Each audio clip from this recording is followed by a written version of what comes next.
రుద్రమదేవి లాంటి పీరియాడిక్ మూవీని చూస్తున్నంతసేపు అర్రే ఈ సినిమాలో ఈ ఎలిమెంట్స్ ఉంటే బాగుండేదే, ఈ సినిమాలో ఈ విషయాలు ఇంకొంచెం బాగా చూపించుంటే సినిమా అవుట్పుట్ చాలా బాగుండేదేమో అని మాకు అనిపించింది. వాటికి మేము పెట్టిన పేరే Rudramadevi the missing. Number 1, Rudramadevi ruling. సినిమాలో ఎంతసేపు పవర్ స్ట్రగుల్ ని చూపించారు తప్ప ఒక్కసారి పట్టాభిషేకం జరిగిన తర్వాత రుద్రమదేవి తన రాజ్యాన్ని ఎలా పరిపాలించిందో చూపించలేదు భయ్య. అలాంటి సీన్స్ ఒక 2-3 పెట్టుంటే ఖచ్చితంగా రుద్రమదేవి గురించి ఇంకా బాగా తెలిసేదేమో మనకి. నెంబర్ 2, రుద్రమదేవి గొప్పతనం. సినిమాలో కొన్ని చోట్ల రుద్రమదేవి క్యారెక్టర్ ని డెవలప్ చేస్తూ తను చేసిన సాక్రిఫైసెస్ ని గానీ తను తీసుకున్న డెసిషన్స్ గానీ చాలా బాగా చూపించారు భయ్య. ఇలాంటి సీన్స్ ని ఇంకొన్ని యాడ్ చేసి రుద్రమదేవి గ్రేట్నెస్ కాస్త చాటి చెప్పుంటే గనక సినిమా నుంచి బయటకు వచ్చిన వాళ్ళందరూ ప్రకాష్ రాజ్నో గోనగన్నారెడ్డినో కాకుండా రుద్రమదేవి గురించే కాస్త ఎక్కువ మాట్లాడుకునే వాళ్ళేమో అని మా ఉద్దేశం. Number 3, villainism.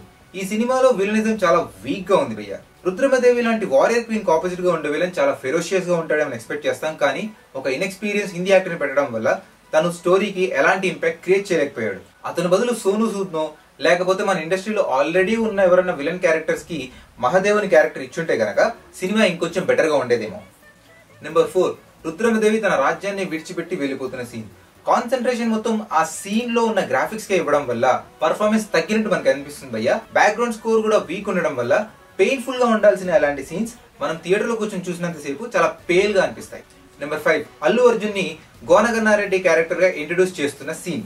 ఒక పవర్ఫుల్ క్యారెక్టర్ ని స్క్రీన్ మీద ఇంట్రడ్యూస్ చేసేటప్పుడు గుణశేఖర్ చాలా బాగా ప్రెజెంట్ చేస్తారన్న విషయం మనకు తెలిసిందే. కానీ ఈ సినిమాలో అల్లు అర్జున్ ఇంట్రొడక్షన్ చూడడానికి గుణశేఖర్ ప్రెజెంటేషన్ లా కాకుండా మెహర్ రమేష్ ప్రెజెంటేషన్ లాగా అనిపించింది అయ్యా. Number 6, interval scene. రుద్రమదేవి లాంటి పవర్ఫుల్ క్యారెక్టర్ కే ఇంకా 2 మంచి డైలాగులు ఇచ్చి ఇంటర్వెల్ కూడా తన మీద కాన్సన్ట్రేట్ చేసి ఉంటే బాగుండేది అనిపించింది అయ్యా. అన్నెసరీగా ఓ చేసి సీన్ పెట్టి ఇంటర్వెల్ ని కూడా గోనగన్నారెడ్డి మీద పిక్చరైజ్ చేయడం వల్ల రుద్రమదేవి క్యారెక్టర్ కి ఇంపాక్ట్ తగ్గింది.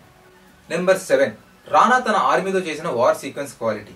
ఒక పీరియాడిక్ సినిమాలో వార్ సీక్వెన్సెస్ అంటే మనకు కొన్ని బేసిక్ ఎక్స్పెక్టేషన్స్ ఉంటాయి భయ్య, ఎందుకంటే మనం ఇప్పటికే చాలా పౌరాణిక సినిమాలు చూసాం కాబట్టి. కానీ ఈ సినిమాలో వార్ సీక్వెన్సెస్ ఆ బేసిక్ ఎక్స్పెక్టేషన్స్ కూడా రీచ్ అవ్వలేదు భయ్య. ఒక వార్ సీక్వెన్స్ జరుగుతుందంటే దానికి మెయిన్ గా ఇంపాక్ట్ ఇచ్చేది బ్యాక్గ్రౌండ్ స్కోర్, అందులో ఉన్న జనాలు, ఆ ఫైట్ కొరియోగ్రఫీ. ఈ 3 డిపార్ట్మెంట్స్ లో ఆ వార్ సీక్వెన్సెస్ అన్ని కంప్లీట్ గా ఫెయిల్ అయ్యాయి. నెంబర్ 8, రుద్రమదేవి క్లైమాక్స్ లో చేసిన వార్ సీన్స్. క్లైమాక్స్ భయ్య, అది కూడా వార్ సీక్వెన్సెస్ భయ్య, చూడడానికి ఎపిక్ లాగా ఉండాలి కానీ వన్స్ అగైన్ CGI మీద ఎక్కువ కాన్సన్ట్రేషన్ పెట్టడం వల్ల కాబోలు యాక్షన్ తగ్గింది, పర్ఫార్మెన్స్ తగ్గింది, ఇంక్లూడింగ్ డైలాగ్స్ కూడా తగ్గాయి రుద్రమదేవి క్యారెక్టర్ కి. నెంబర్ 9, రుద్రమదేవి క్లైమాక్స్ లో విలన్ తో ఫైట్ చేసే సీన్. 1-on-1 బ్యాటిల్ అన్నప్పుడు, అది కూడా ఒక వారియర్ క్వీన్ కి ఒక ఫెరోషియస్ విలన్ కి అయినప్పుడు ప్రెజెంటేషన్ చూడడానికి చాలా ఎపిక్ గా ఉండాలి భయ్య. ఈ పాయింట్ ని స్పెసిఫిక్ గా ఎందుకు మెన్షన్ చేస్తున్నామంటే చిన్నప్పటి నుంచి రుద్రమదేవి క్యారెక్టర్ 1-on-1 ఫైట్స్ ని చాలా బాగా పిక్చరైజ్ చేశారు భయ్య. అదే రేంజ్ లో క్లైమాక్స్ ఫైట్ కూడా ఉంటుందేమో అని అనుకుంటాం, కానీ ఆ అన్నెసరీ గ్రాఫిక్స్ వల్లే ఫైట్ సీన్స్ కూడా చాలా వీక్ అయిపోయాయి. Number 10, historical accuracy. Creative freedom అనే పేరుతో ఈ సినిమాలో డ్రామాటైజేషన్ కోసం కొన్ని సీన్లను మార్చాల్సి వచ్చింది భయ్య. దానివల్ల సినిమాకి జరిగింది డ్యామేజే గానీ ఎలాంటి అడ్వాంటేజ్ కాదు. అట్లీస్ట్ హిస్టారికల్ గా యాక్యురేట్ గా తీసుంటే ఈ సినిమాలో కొన్ని మంచి సీన్స్ అలా ఉండిపోయేవేమో అని మా ఫీలింగ్.